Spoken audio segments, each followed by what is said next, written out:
อยู่ใกล้คนป่วยที่มีอาการไอนะท่านนาห้ามนำมือมาสัมผัสตาจมูกปาก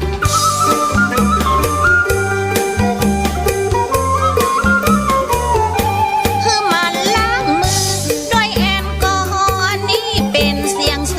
วอนขอประกาศกินร้อนช้อนกลางรักษาความสะอาดคนไทยทั้งชาติเราต้องฝ่าวิกฤตกันไปขอใจเสียงโซเป็นกำลังใจเพื่อแก่คนไทยต้านภัยโควิด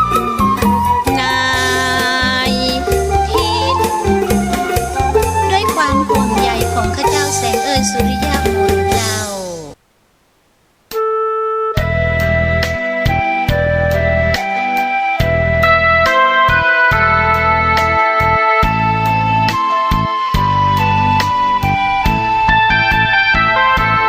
ฝา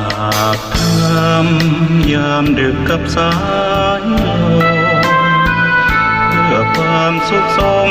ทวนทั่วทุกหัวใจถึงคนทั้งโลก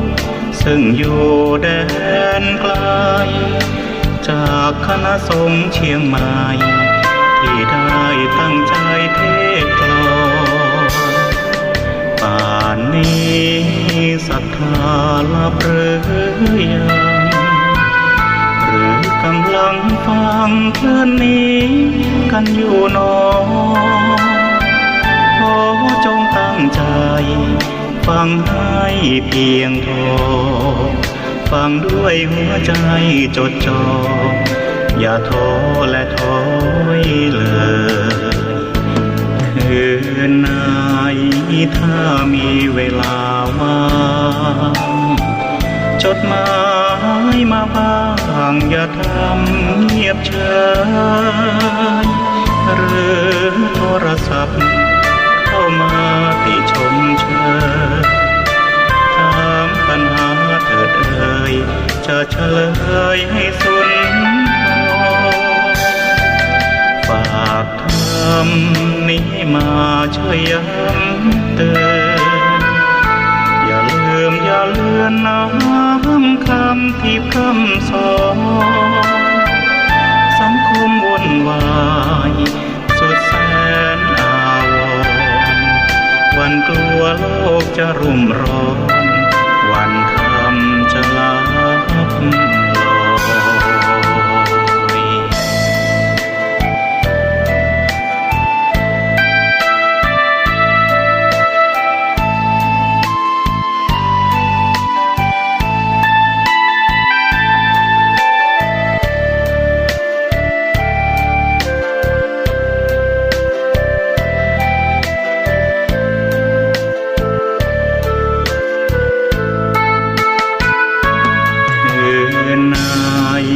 ถ้ามีเวลาว่างจดหมายมาบ้างอย่าทำเงียบเฉยหรือ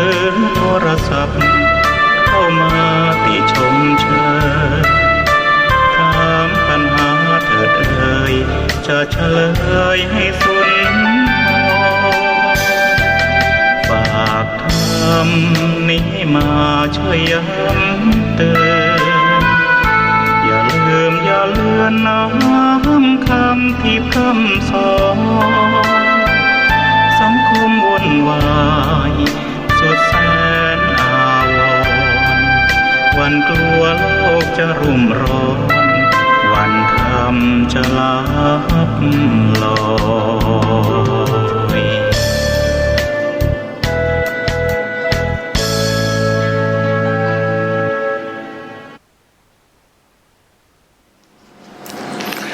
ขอเจริญสุขพ่อแม่พี่น้องศรัทธาญาติโยมท่านผู้ฟังทั้งหลายทุกสารทิศอันเป็นมิตรแห่งธรรมะอันเป็นที่ฮักที่นับถือของทุกเจ้าตนนี้วันนี้รายการธรรมะก่อนนอนณทางสถานีวิทยุศูนย์การเผยแพร่ธรรม ของวัดฝ่ายหินอำเภอเมืองจังหวัดเชียงใหม่ในคลื่น 104.50 วันนี้เป็นวันอังคารนะโยมนะทุกวันอังคารตั้งแต่เวลาประเดี๋ยวนี้เป็นต้นไปตัวเจ้าตัวนี้นำธรรมะมามาจามาสาธยายแก่ญาติแก่โยมทั้งหลายได้ฟังกันก่อนที่ญาติโยมจะพักผ่อนนอนหลับสบายต้องขอบใจต่อเจ้าหน้าที่บอกว่าจะเป็นพระและกระหัสเจ้าบ้านที่ได้เปิดเทปเสียงแห่งธรรมะแก่ญาติแก่โยมที่อยู่ทางบ้านที่รอคอยได้รับฟังกันขอบใจมากๆครับขอบใจมากๆนะโยมนะและต้องขออนุโมทนาต่อญาติต่อโยมที่เขตรับครับตานอน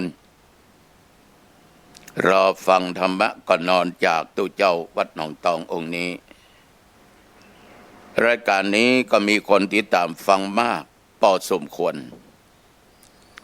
คำว่าพอสมควรนี้ก็บ่ได้หมายความว่ามากจนเกินไปเพราะว่ามันดึกเป็นเวลาที่ญาติโยมส่วนมากจะต้องพักผ่อนกันนอนหลับกันแต่ก็ยังมีญาติโยมที่เป็นสนใจก็ยังนั่งฟังนอนฟังกันอยู่หรือกำลังยะการยะงานตับแตบที่บนบ้านบนจองเปิดวิทยุไปโดยฟังธรรมะไปโดยยะการไปโดยกันอยู่ก็ยังมีเป็นจำนวนมากพอสมควรที่ได้ก็เพราะว่ายมโทรมาหมายเลข0819503471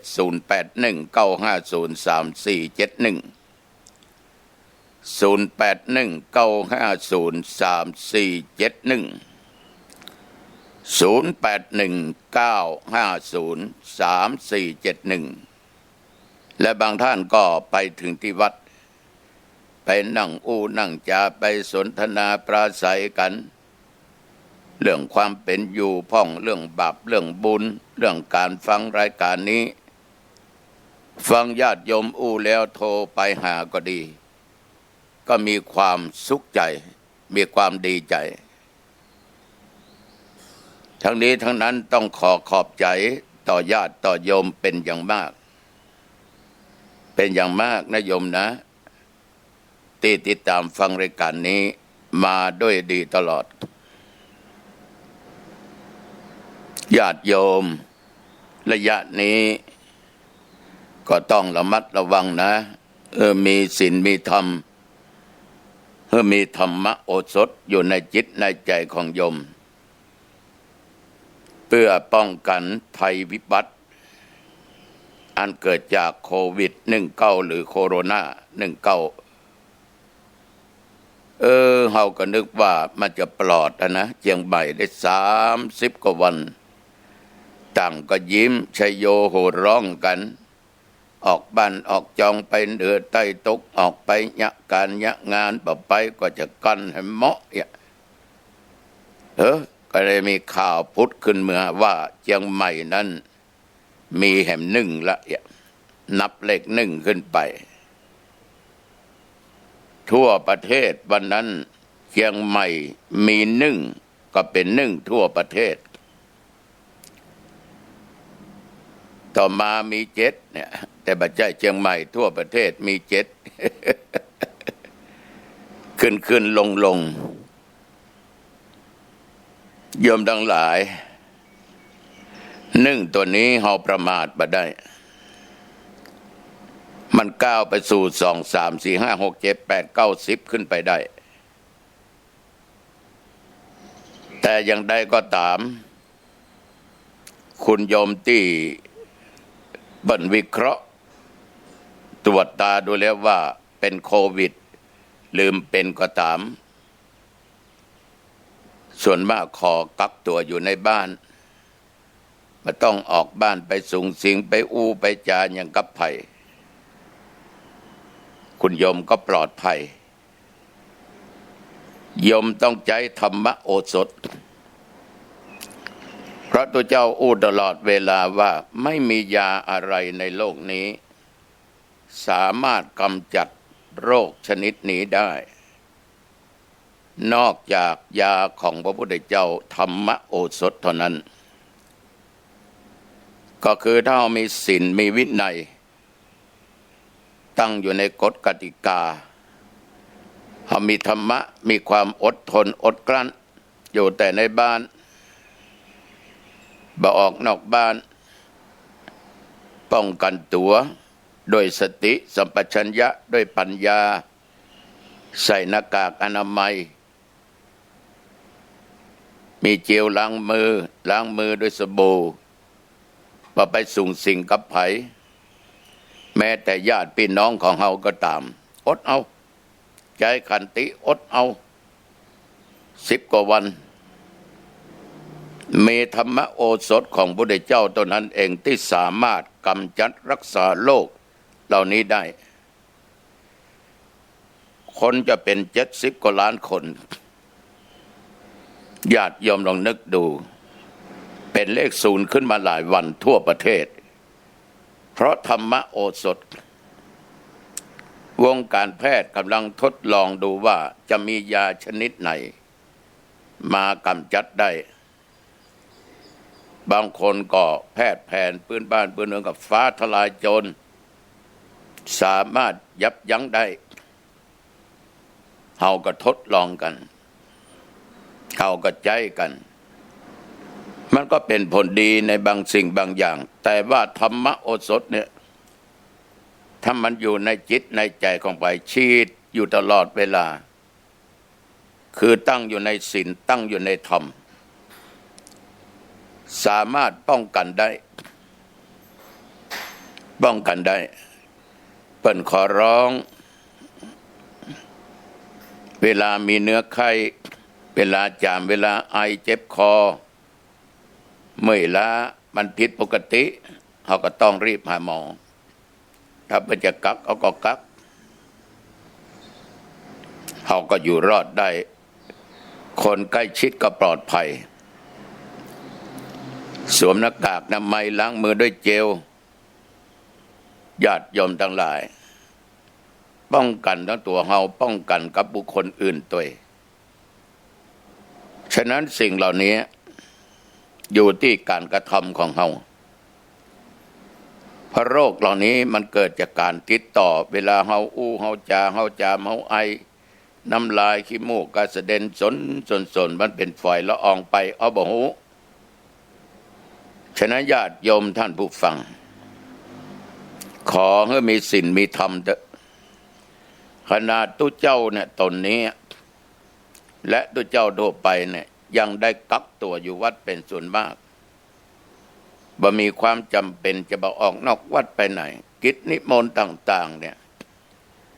ญาติโยมถูกตัดออกไปหมดต้องคืนนิมนต์กันหมดตั้งปลายเดือนมีนามาจนถึงต้นเดือนพฤษภาคมต้องคืนกิจนิมนต์และโยมทั้งหลายขอคืนขอเลื่อนจะเป็น29-30 ที่30 แห่งเขาต้องใจสติต้องใจธรรมะต้องใจกฎระเบียบต้องใจวินัยถ้าอาตมาถือว่าตัวเองเป็นผู้เจ้าไม่เป็นไรปลอดภัยไปไหนก็ได้เขาก็บอกว่ามันจะเกิดกับเฮาหรือไม่อย่างคุณโยมที่เปิ้นมาเนี่ยลูกจากต่างจังหวัดมาเปิ้นก็มาฮู้ว่าตัวเองเป็นหรือบ่เป็นเปิ้นก็มากับครอบครัวเปิ้นเนี่ยในที่สุดมันก็เป็นหรือบ่เป็นนะก็สุดแล้วแต่โยมหมอเขาว่า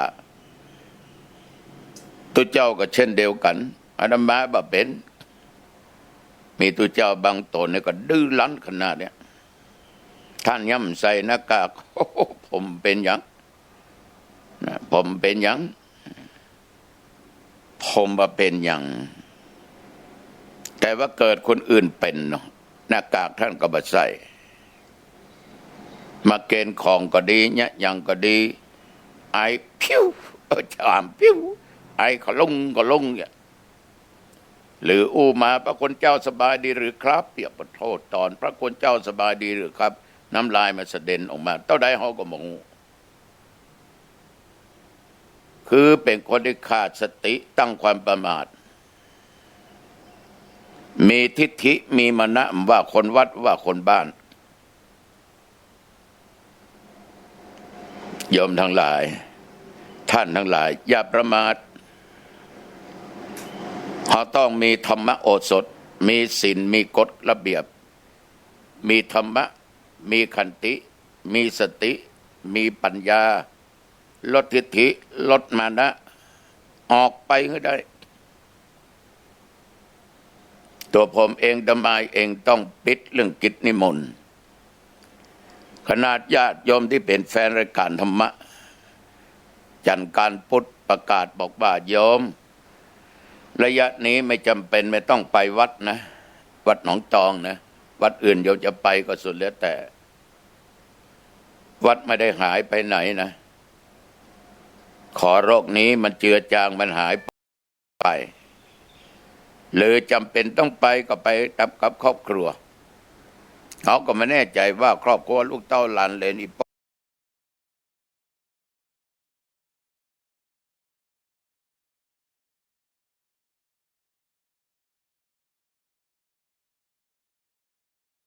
คนขับรถเนี่ย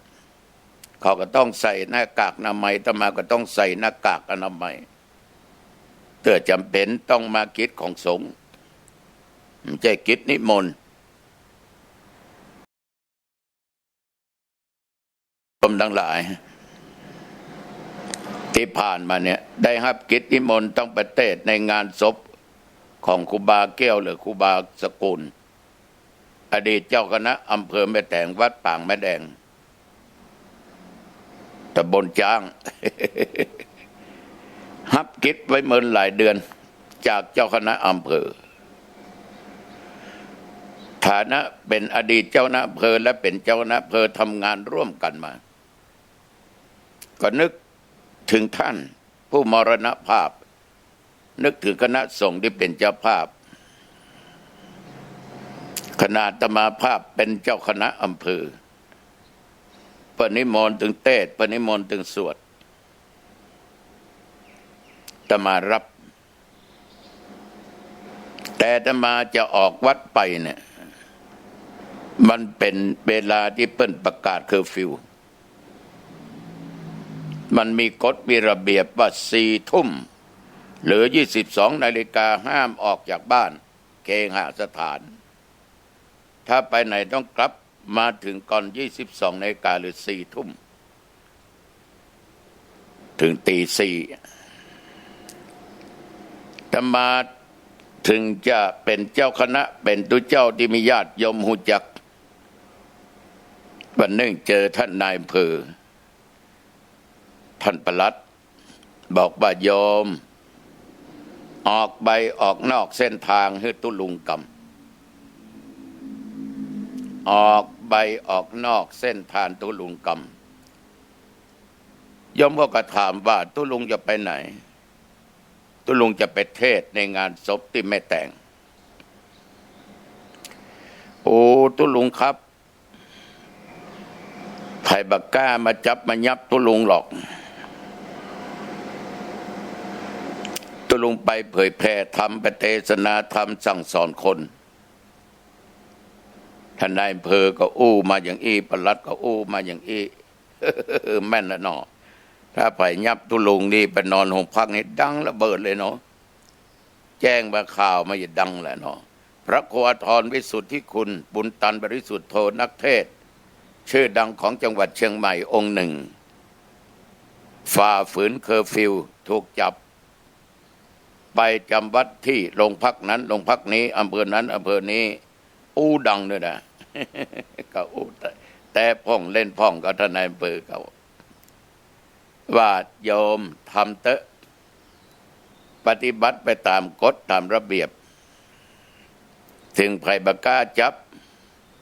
แต่ไปเจอคนมันหูเรื่องน้อยใหญ่ๆเมาเหล้าใหญ่ๆมาได้โต๊ะฝ่าฝืนเคอร์ฟิวโต๊ะต้องถูกจับถูกปรับ ตู้เป็นตู้ปะหูกะโอ้โหมันจะเสียยี่ห้อเนาะตู้เป็นตู้ปะหูกะขออภัยนะโยมนะแต่มาเผยแพร่แต่ตู้ยังสอนคนอื่นได้แล้วสอนตัวเก่าบ่ได้ใหญ่ๆโอ้ถ้าเป็นภาษาคนว่ามันเจ็บอันนอได้มันโดนศอกกลับโหลดเต้าอย่าหนออาตมาภาพก็อู้อย่างฮือท่านประลัดท่านในเบือฟังในที่สุดญาติโยมก็ต้องออกใบอนุญาตเดินทางนอกเวลาตั้งแต่22จนถึงตี 4 6 คนเตด1 ตนสวด 4 โชเฟอร์ 1 คนทำหมดมีบัตรประชาชนติดตัวหมดเมื่ออย่างเขาทำถูกต้องในญาติโยมเขามีธรรมะโอสถมีตึงศีลมีตึงธรรมอยู่ในจิตในใจเขาลดทิฏฐิเขาลดมานะบอกโอ้ยกูเป็นเจ้านะเพอนักเผยแพร่ทำไปจะมายับกูนะเขาลดไปเขาปฏิบัติตามกฎตามระเบียบไปก็สบายจะกลับเวลาไหนก็สบายเพราะทางอำเภอนั้นออกหนังสือเดินทางนอกเวลามันสบายมันไม่ต้องไปวิตกกังวลใดๆทั้งสิ้นญาติโยมก็ไปแบบสบายวันนั้นก็ไปนั่งเทศน์ก็เกือบ2 ทุ่มอาจารย์อ้วนครูอ้วนเป็นโฆษกเป็นพิธีกรคณะสงฆ์เป็นเจ้าภาพกับญาติกับโยมอาตมาก็รู้จักเวลาเทศน์พอสมควรบ่ยืดยาดบ่สั้นจนเกินไปบ่ยาวจนเกินไปไม่ใช่ว่าได้มีใบเบ่งละนี่เนาะที่เขาว่านะอนุญาตละเอาเต็มที่บ่ได้ต้องเกิดหาญาติโยมที่มาตุเจ้าที่มาฟังเปิ้นก็บ่ได้รับใบอนุญาตบางปัญหามันเกิดขึ้นแก่ตัวเราและตัวญาติโยมคนอื่นตัวเองก็เทศใช้เวลาประมาณ30 นาทียังมาถึงดีถึงไว้พระรับศีลถึงต่อโดยพระสงฆ์สวดอีก15 นาทีปันปอนปัญญังพิจารณาพระบังสกุลหนึ่งเรียบร้อย9 โมงยังมาถึงดีจบลาพระลาทุเจ้าพระสงฆ์องค์เน้นลาญาติโยมกราบครูบาครูบาแก้วนั่งรถ3 ทุ่มมาโยมออกจากวัดปางไม้แดงโอ้มาถึงเชียงใหม่นั้นเกือบจะ4 ทุ่ม ล่องไปตามคันคลองรถต่างคนต่างเร่งความเร็วกันโอ้โหอันตรายนะโยมนะโยมคนนั้นก็วิ่งคนนั้นก็วิ่งคนนี้ก็วิ่งมันกวดเจอ4 ทุ่มอ่ะมันต้องเหยียบของมันน่ะอันตรายเหมือนกันนะขาดสติประมาทเลินเล่อไม่ได้ลงคันคลองแน่นอนนะเกิดอุบัติเหตุแน่นอนจอดแน่นอนมาถึงแล้วจะได้มานอนหงยาไม่ได้นอนหงพักอ่ะมันมีทั้งผลดีและผลเสียไปไหนรีบเร่งเนี่ยตมาถึงเขตห่างดงเที่ยวตำบลน้ำแพร่นะ4 ทุ่มกับเกือบ20 นาทีโอ้โหพอดีคุณยมเขาเนี่ยเปิ้นก็ผ่อนคลายไปละจากนั้นมามีด่านแล้วซ้ายที่หน้าวัดทุ่งรังแรงไปตามคันคลองชลประทานพดไปตามหาดไรน็อตสดไปเข้านากาศขันแก้วพดไปทางบ้านกวนกวนลายล่องไปจนถึงวัดหนองตอง4 ทุ่ม 30 นาทีปัญหามีกับคนขับรถเพราะบ้านอยู่บ้านตะนาคต้องผ่านด่านของหนองตอง มีตึง อบต.เทศบาลเจ้าหน้าที่ตำรวจทหารอสม.อปพล.เป็นตั้งด่านกันถึงเมื่อคืนแต่มาก็ยังเอาอาหารการกินไปเลี้ยงไอติมกันยังไปเลี้ยงก็เยอะคนขับรถทุกคนรู้จักหมดแต่อาตมาภาพก็บอกว่าเอาหนังสือนี้ตัวเอารถที่เธอขับนี่ไปตัวคือแกเอารถของแกมาแต่ว่าทะเบียนรถนั่นน่ะมันบัดตรงกับที่ทำหนังสือออกนอกเวลาเอารถคันนี้ไปญาติโยมทั้งหลายแกก็กลับด้วยความปลอดภัยเขาหันรถก็จำได้โอ้นี่รถของวัดหนองตองแล้วไหนรถตุลุงหมายเลขนี้ก็ถึงเกิดละเขาก็รู้ว่าอาตมานั่นน่ะเอาใบออกนอกสถานที่อย่างถูกต้องเขาลดทิฐิลดมานะลดความโอหังโอ้อวดเขาเคารพในตัวบทกฎหมายในพระธรรมวินัยมันสบายถึงเจ้าหน้าที่สบายถึงตัวเขาแต่ธรรมาภาพมีปัญหาว่า70เปิ้นมือออกจากเองสถานธรรมามัน74เลยเนี่ย ก็คิดว่าใหญ่ๆดีจะเป็นต้องโยมฟังนะโยมว่าเป็นอย่างครับหลวงพ่อนั้นสุขภาพแข็งแรงดีเป็นอย่างครับหลวงพ่อมีปัญหาก็โทรบอกแจ้งเถอะจะคืนนิมนต์ก็คืนมาได้ก็เสียตอนเนี้ยแต่ว่าด้วยความมั่นใจศีลธรรมความซื่อตรงซื่อสัตย์บุญบารมีที่เผยแผ่ธรรมเพื่อธรรมะเป็นทานมาได้เป็น50 กว่าปีสัพพทนังธรรมะทนังชินาติการฮือธรรมะเป็นทานย่อมชนะการฮือทุกอย่างก็คงคิดว่าเฮาบ่ได้ไปนอกสถานที่โดยสมเลเทเมาบ่ได้ไปเอี่ยวหั่นเอี่ยวนี่เอาไปทำกิจของสงฆ์แล้วก็กลับใจนึงก็คิดอย่างนี้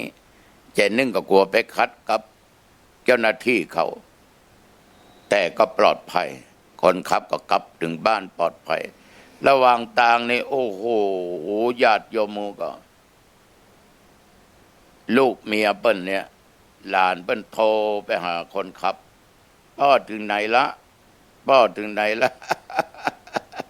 เช็คดูตลอดน้องก็ธรรมาภาพหลานธรรมาภาพเขาออกจากบ้านมาวัดจากวัดไปบ้านทั้งที่บอกแล้วนะแต่เขาก็เป็นห่วงแต่ก็มีน้องป้าจายบอกว่ามันต้องไปห่วงตุลุงเปิ้นทำหนังสือเรียบร้อยละ ลานยังอดเป็นห่วงไม่ได้ยิ่งบ้านคนขับรถสมายมทั้งหลายสมศักดิ์แกดันบอกคือลูกก็เมียคือหลานฟังเขาเช็คดูถึงที่ไหนเนี่ยยอมทั้งหลายเนี่ยอย่างถ้าบัตรถูกต้องมันไม่เดือดร้อนเฉพาะตัวเองเจ้าหน้าที่และคนอยู่ข้างหลังถ้ามันถูกต้องสบายมันจะกลับไปถึง11 โมงมันก็ยังสบายยมธรรมาบอกยมได้เลยว่าการป้องกันโรคที่มันรุนแรงเนี่ยธรรมโอสถตัวนั้นที่สามารถจะฉีดละลายมันได้แล้วทุกคนถ้าเขามีธรรมโอสถเขาก็ปลอดภัยจากเขาไปเขาก็ปลอดภัยจากเขาไปคือจากทุกคนจากโยมทุกท่านว่าเจ้าหน้าที่บ้านเมืองนะ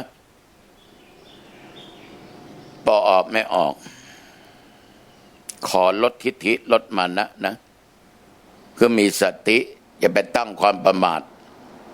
คือมีศีลอยู่ในกฎระเบียบบอกว่าต่างวินัยต่างบ้านเมืองคือกฎหมายมีธรรมะอดทนอดกลั้นมีสติมีปัญญาลดทิฐิลดมานะปลอดภัยทุกสิ่งทุกอย่างวันนั้นท่านนายอำเภอมาประชุมร่วมคณะสงฆ์ที่ผ่านมาไปสักกี่วันเนี่ยท่านนายอำเภอบอกว่าหลวงพ่อ ผมได้เอาแบบอย่างของหลวงพ่อไปอู้ไปจ่าหมู่บ้านนั้นหมู่บ้านนี้ที่ผมไปปะประชาชนชาวบ้านเพราะท่านนายอำเภอมาใหม่มาอยู่ได้บ่ถึงเดือนผมบอกว่าหลวงพ่อเจ้าคณะอำเภอหางดงเนี่ย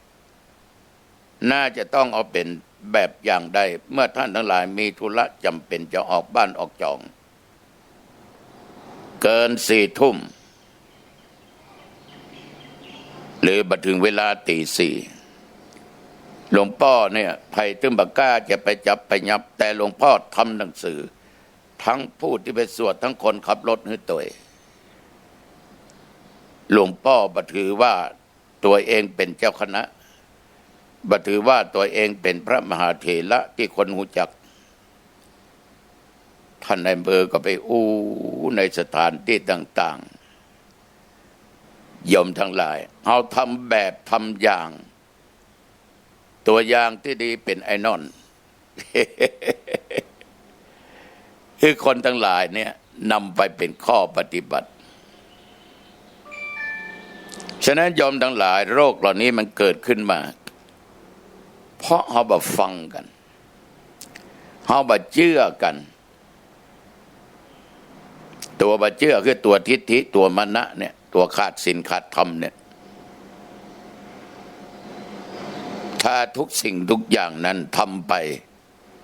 ตามศีลตามธรรมปลอดภัยญาติโยมประเด็นนี้ก็มีโครงการตู้ปั่นน้ำใจนอกจากตุเจ้าพระสงฆ์องค์เจ้าแต่ละวัดแต่ละวาร่วมศรัทธาญาติโยมเลี้ยงลงทานแล้ววัดนั้นก็เลี้ยงวัดนี้ก็เลี้ยงทุกอำเภอ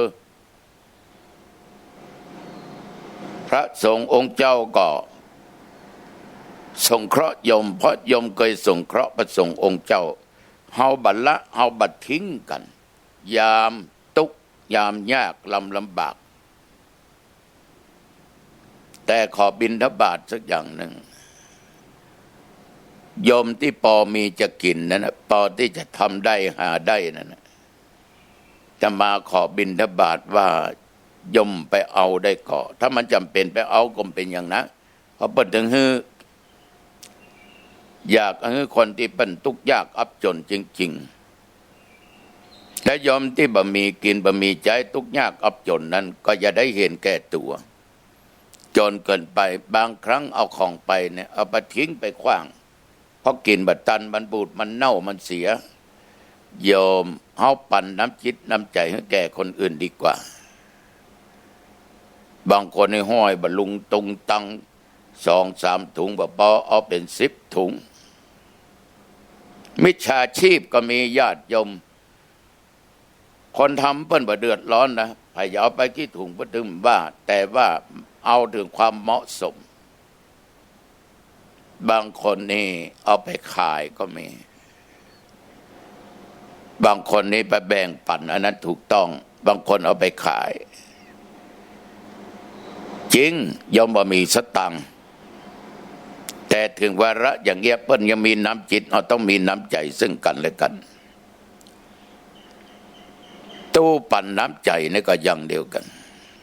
ธรรมากำลังจะตั้งเนี่ยวันนั้นอู้กับนายอำเภอที่ว่าการอำเภอก็มีที่ว่าการสถานีตำรวจก็มีว่าหางดงมาว่าที่หนองตองแต่ละวัดบางวัดก็มีละ3 แยกต้นโจกก็มีธรรมาก็เอาตู้มาญาติโยมก็เอาอาหารการกินผลไม้แล้วไม้มาร่วมกัน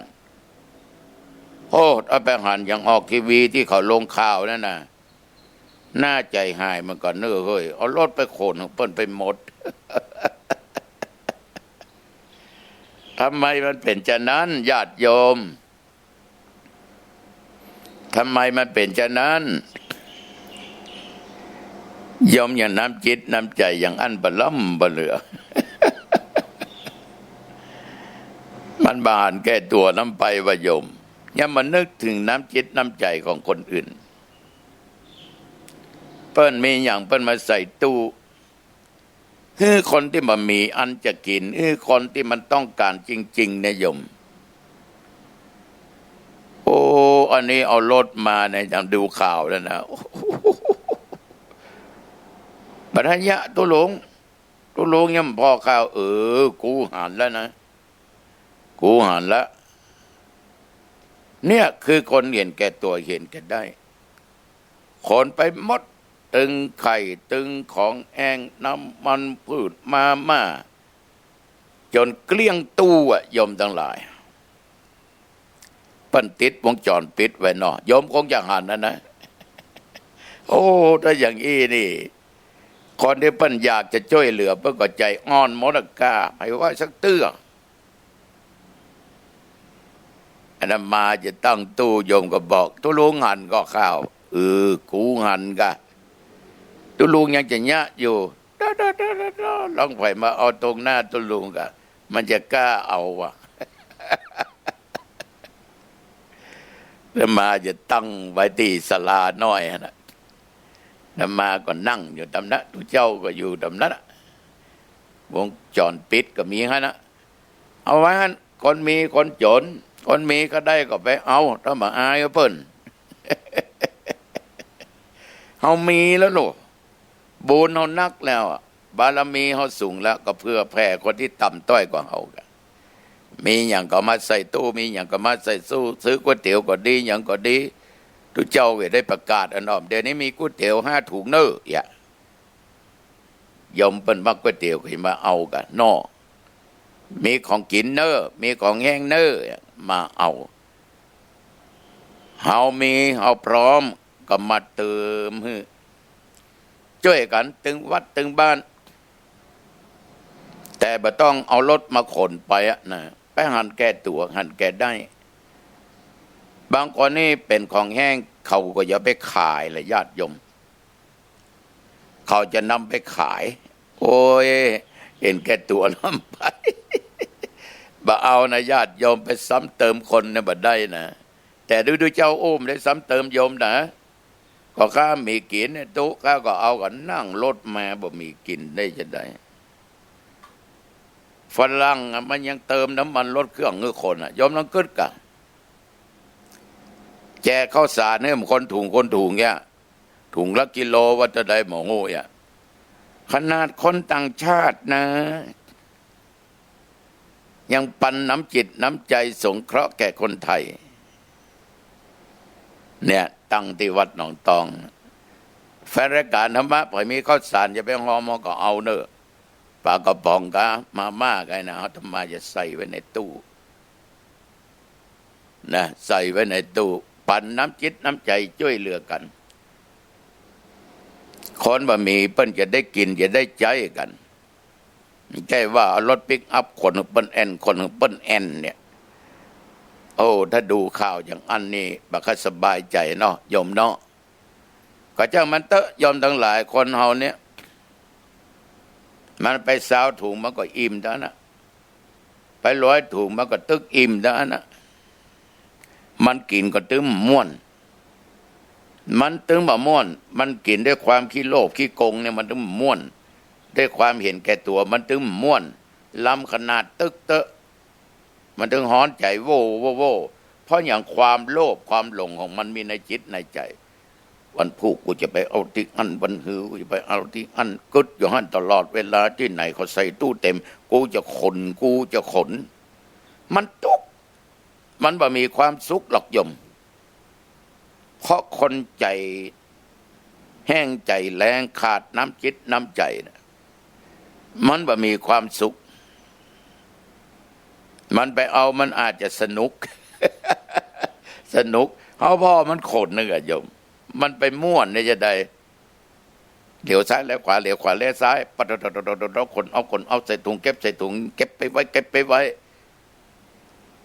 เปิ้นก็หูเปิ้นก็หันว่าเนี่ยอันนี้เอาไปอย่าบล้ำบ่เหลือคนนี้เอาไปอย่าบล้ำบ่เหลือคนเท่าไหร่ก็สาบแจ้งด้วยก้นกินน้ำแจ้งของคนด้วยหยุดเถอะโยมหยุดเถอะโยมพฤติกรรมใดมันบดีหยุดเถอะมันเป็นบาปนะโยมนะมันเป็นบาปภาพออกมาเขาหันแล้วเขาก็ถึงเป็นบาปเขาก็ทำเขาก็ถึงเป็นบาปฉะนั้นตู้ปั่นน้ำใจเนี่ย ก็เริ่มมีกันมา เพราะคนไทยเนี่ยบันแลงด้วยน้ำจิตน้ำใจอย่างใดก็ตามญาติโยมมันนึงช่วยเหลือกันว่าตัวเจ้าว่าคนบ้านสงเคราะห์กันไปสงเคราะห์กันมาเหมือนตมาภาพว่าจะเลี้ยงโรงทานเด้อญาติโยมก็ปากันมาหอมละแล้วคนที่มาให้บางหอมบางคนเพิ่งก็เอาบางคนเพิ่งก็มากินอย่างละโอ้พอญาติโยมตักแกงใส่อย่างเนี้ยมีความสุขตักเข้าสุกใส่ถุงก็มีความสุขถ้ามาไปหันญาติโยมมาเอาก็มีความสุขตัวเจ้าไปหันก็มีความสุขศรัทธาที่ได้กินได้ทานร่วมก็มีความสุข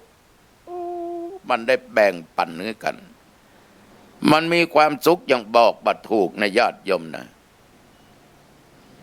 มีความสุขอย่างบอกบัดถูกแต่คนขี้โลภมันบ่มีความสุขหรอกโยมมันจะตุก เพราะคนเพิ่นหูเพิ่นหันก็มันหิ้วออกไปก็ดึงว่าโดยโคนละข้ออย่างอันปลาล้ำปลาเหลือมันจะกินเสี่ยงวะแน่คนบางคนขอโทษเด้อปากมันแหงเอาไปหูเน่าคนเดียวหมดตายกันก็ดูอันนี้แหงไปเน้อนี่ก็แหงไปตัวเจ้าต้องขออภัยที่ว่าอย่างนี้เขาถึงว่าอย่างเงี้ยและยอมจะกินน้ำแจ้งน้ำสาบของคนอื่นได้ ฉะนั้นพอออกไม่ออกญาติโยมฟังธรรมาภาพคนนี้อย่าไปเครียดเนอะเอาแบบสบายแล้วฟังแล้วเก็บไปคิดเนอะไปคิดเนอะว่าอย่างตุเจ้าว่ามันมีก่อแล้วเราเป็นอย่างตุเจ้าว่าก่อถ้าญาติโยมบ่เป็นอย่างธรรมาภาพว่าเนี่ยนะโอ้โหโยมสบายและโยมได้ฮือแบบนี้นะโยมจะมีความสุขกูก็มีส่วนร่วมได้ฮือตัวตุเจ้าหนองตองตัวตุเจ้าตนนั้นตนนี้โลข้าก็ได้ทำบุญโลน้ำสักแพ็คมาม่าสักแพ็คสักกล่องไข่สักแพ็ค100 กว่าบาทโยมทั้งหลายน้ำปลาสักโหลน้ำมันพืชสักโหลขวดน้อยๆมันต้องเอาขวดใหญ่ข้าวสารสัก10 ถุงก็ตกอยู่ประมาณ200-300 บาทยมเอาไปให้ไปหอมใส่ในตู้ของตู้ยมสบายจิตสบายใจแต่ตมาวงเล็บไปนะวงเล็บกับญาติกับโยมนะถ้าไผ่เอาไปนักโยมบ่ต้องไปว่ามันเนิ่มต้องไปแจ้งไปว่าตี้ตมาว่าเพราะกันว่าดีกว่าแก้ กลัวโยมบางคนทำอย่างโดยขาดสติขาดปัญญาความนึกคิดโยมจะขาดศีลขาดธรรมเลยโยมทั้งหลายถ้าหูข่าวมาบอกเข้าตู้ที่วัดหนองตองย่านั้นขนไปเป็น10 อย่างบนสาธุเนอะสาธุเนอะโยมเนอะเอาบุญเอาความดีส่วนที่มันเอาจังมันเนี่ยแต่ที่อาตมาภาพว่าอาตมาต้องการให้คนอย่างนั้นมีจิตใต้สำนึกเพราะหน้าที่อาตมาภาพละจำเป็นต้องอู้จำเป็นต้องว่านี่ฝากกับญาติกับโยมนะเอาแล้วนะดึกแล้วเนาะโยมมีสติหรือยังประตูบ้านปิดหรือยังปิดแล้วเจ้าตุหลงปิดแล้วครับหลวงพ่อขอบใจขึ้นบนบ้านเอาโยมปิดประตูบ้านนะลงก่อนเนอใส่กระแจไว้สำดีหน้าต่างลงก่อนเนี่ยเนอครับพร้อมครับเจ้า ขอบใจลูกหลานเหลนญาติโยมพ่อออกไม่ออกอาบน้ำอาบท่าเนอะล้างเหงื่อใครมันออกเปลี่ยนชุดเนี่ยชุดใดที่โยมชอบที่สุดใส่ชุดนั้นนะและโยมจะมาทานข้าวจะมากินข้าวจะกินอย่างอาหารว่างก็กินแล้วไปลืมแปลงฟันเนอะตะกี้ข้ามตอนไปหน่อยแต่อาบน้ำแล้วกินมันก็ม้วนแล้วก็กินแล้วก็ไปแปลงฟันเนี่ยคณะญาติโยมก็เก็บของอันมีค่าบ่ได้นะญาติโยมนะบ่เดี๋ยวนี้คนผิดศีลมันนักหนาผิดธรรมมันนักหนาหันแต่ได้มันนักหนาเก็บเนื้อโยมเนื้อของใดที่โยมจะใจวันพรุ่งนี้ไปการไปงานโยมเอาไว้ที่พอมันหันเขามันจังขี้ลืมรู้ไหมก็ เตื้อจะเตียวออกไปอ่ะจะเอานั้นแต่พอไปจัดไก่ลืมเนี่ยขนาดโทรศัพท์มันยังลืม แว่นตามันยังลืมบอกว่ายอมว่าตุยังลืมตุยังลืมขนาดไม้เต้านี่ยังลืมนะวันหนึ่งก็เตียวออกจากห้องลงขันไดโฮงไปขันไดไม้น่ะไปถึงหน้าวิงานเน้นเตียวมาเน้นครับแต่พอไม้เต้าตุลุงมีห้องสำนักงานมึงก็เน้นก็ค่อยหัวใส่โอ้มาค่อยหัวใส่ตุลุงอย่างก็ไม้เต้าก็มีที่แขนตุลุงเอากองอยู่แขนนะเนาะมีนี่ป้อมบอกคือกูนี่ไม่เต้านี่ แก่แล้วเนาะโยมเนาะมันตึงลืมตาอันนั้นเอาไว้ที่หันได้แจ้งเด้อกันนั้นก็เข้าห้องพระมีห้องพระก็ห้องนอนอะบนเตียงก็ได้นั่งบนสลีก็ได้กราบพระ3-4-5 ครั้งครั้งแรกนึกถึงพระพุทธเจ้าครั้งที่2พระธรรมเจ้าครั้งที่3พระสังฆเจ้าครั้งที่4พ่อแม่เนอะโยมเนอะไปลืมมาได้ผู้ให้กำเนิดผู้ให้ชีวิตนี่นะเลี้ยงออกมานี่นะมีวันนี้ได้กับพระ2 องค์เดียวนี่กราบครั้งที่5ครูบาอาจารย์อุปัชฌยะอย่าจะมาบวชต้องนึกถึงอุปัชฌยะตัวเขาได้หูเอามีศิลปะวิชาต่างๆเพราะครูอาจารย์เพิ่นถ่ายทอดให้เขานอกจากพ่อแม่ยังสนับสนุนเขาตัวเอามีวันนี้ได้จะไปลืมท่านเหล่านี้ยอมจะดีจะหายอย่างใดก็จ้างเถอะ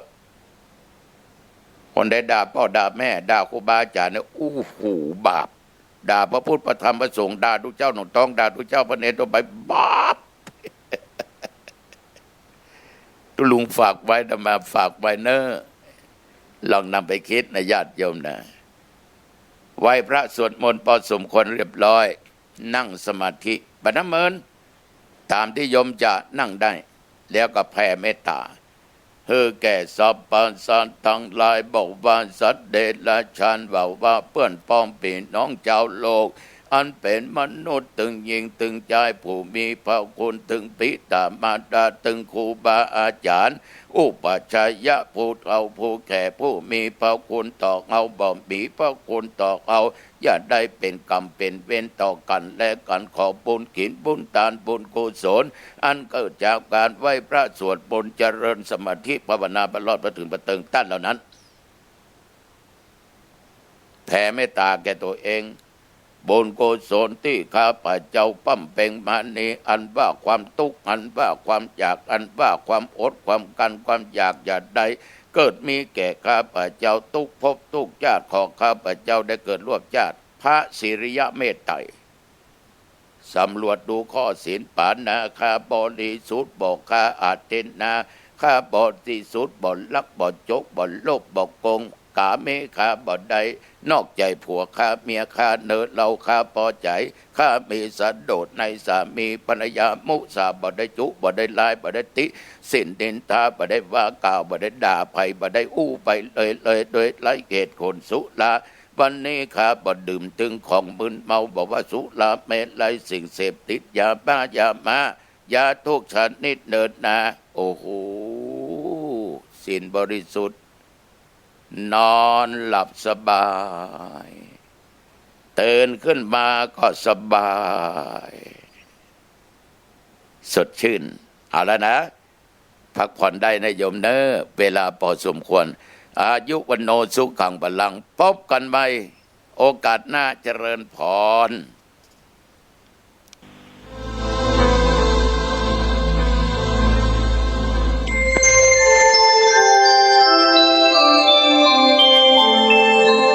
ขณะนี้ท่านกำลังฟังสถานีวิทยุกระจายเสียงพระพุทธศาสนา FM 104.5 เมกะเฮิรตซ์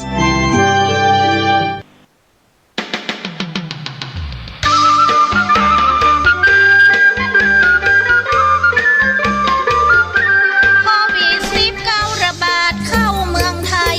ด้วยความห่วงใยคนไทยข้ามเจ้า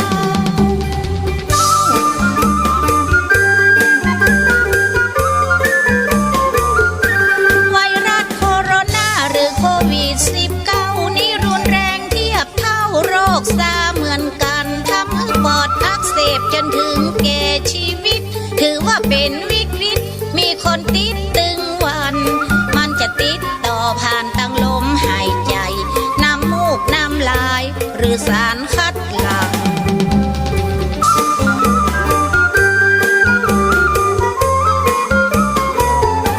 ผู้ใดมีอาการเจ็บคอและไอมีอาการหายใจเหนื่อยหอบอย่างอันรวมทั้งมีไข้สูงไปแบบนั้นขอให้ท่านไปพบแพทย์โดยด่วนดีๆจะได้รักษากันทันท่วงทีเพราะทุกวันยังมีโรคนี้ระบาดอยู่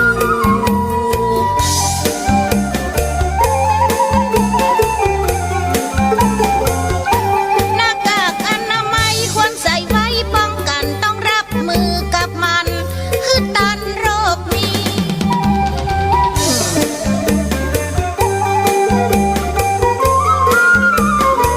สถานที่แออัดเบียดยัดอย่างเพราะภาวะเหล่านี้โรคมีแพร่รายงดรับประทานอาหารดิบด้วยไม่อยู่ใกล้คนป่วยที่มีอาการไอนะท่านนาห้ามนำมือมาสัมผัสตาจมูกปาก